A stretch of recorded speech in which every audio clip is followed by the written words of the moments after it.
दोस्तों यूपीएससी अपने प्रीलिम्स में इन्फ्लेशन के टॉपिक से बार बार क्वेश्चन पूछता है और अलग अलग चीजों से इन्फ्लेशन को लिंक करके वो स्टेटमेंट दे देता है और बताइए इनमें से अगर इन्फ्लेशन बढ़े तो क्या होगा।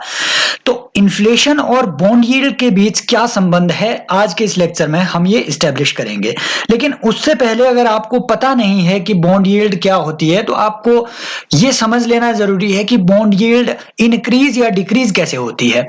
दोस्तों बॉन्ड क्या होता है, जब कोई भी सरकारी गवर्नमेंट या फिर कोई प्राइवेट कंपनी कोई अपना एक पेपर लॉन्च कर देती है मार्केट में।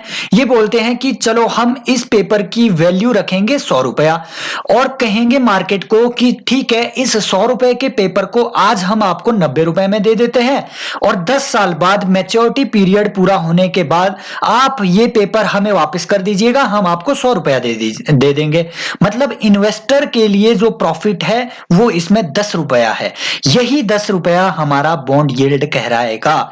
मतलब जितना ज्यादा बॉन्ड यील्ड होगा, जितनी ज्यादा बॉन्ड यील्ड होगी उतना महंगा कर्जा सरकार को पड़ेगा। जितनी ज्यादा बॉन्ड यील्ड होगी मार्केट प्राइस बॉन्ड की उतनी कम होगी और उतना ही ज्यादा महंगा कर्जा सरकार को पड़ेगा, क्योंकि सरकार को मिलेगा कम पैसा बॉन्ड के बदले में और देना उसे उतना ही पड़ेगा जितनी उसकी फेस वैल्यू होगी।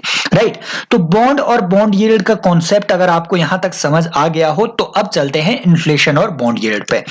देखो, जब हाई इन्फ्लेशन होगा, हाई इन्फ्लेशन होने की वजह से आपको पता है मॉनेटरी वैल्यू में डिप्रिसिएशन आना शुरू हो जाएगा। अगर आज आपके करेंसी की वैल्यू 10 रुपए है, अगर आज आपकी करेंसी की वैल्यू आप इतनी है कि आप एक बिस्किट 10 रुपए में खरीद पाएंगे, लेकिन अगर इन्फ्लेशन आ गया तो वही बिस्किट आपको कल 11 रुपए में खरीदना पड़ेगा। मतलब आपके पैसे की वैल्यू कम हो गई है in comparison to goods and services. Similarly अगर हाई इन्फ्लेशन हो जाएगा तो आपके पैसे की वैल्यू कम हो जाएगी। इसकी वजह से क्या होगा सर कि आपके जो मॉनेटरी वैल्यू है उस वैल्यू का इरोजन होना शुरू हो जाएगा। इरोजन होने की वजह से क्या होगा सर, इन्वेस्टर्स में एक फियर क्रिएट हो जाएगा कि भैया अगर हम आज 100 रुपए का बॉन्ड खरीदते हैं तो 10 साल बाद तो इसकी वैल्यू डेप्रिशिएट कर जाएगी इन्फ्लेशन की वजह से। इसकी रियल वैल्यू तो 80 रुपया ही रह जाएगी। क्यों? क्योंकि इन्फ्लेशन बढ़ रहा है, वैल्यू कम हो जाएगी।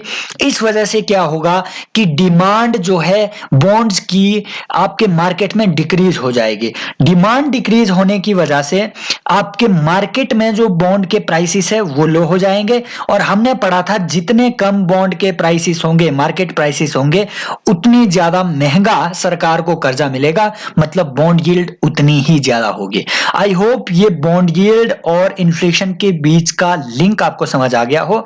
ऐसे ही माइक्रो लेक्चर्स को आप फॉलो करते रहिए और इस प्रीइकोनॉमी के सेशन में प्रीलिम्स के पर्सपेक्टिव से इकोनॉमी को हम ऐसे ही क्रिएटिव वे में कवर करते जाएंगे। अगर आपको लेक्चर्स अच्छे लग रहे हैं तो सब्सक्राइब कीजिए चैनल को। मिलते हैं नेक्स्ट लेक्चर में। Subscribe to our telegram channel as well, link is given in the description. Bye bye.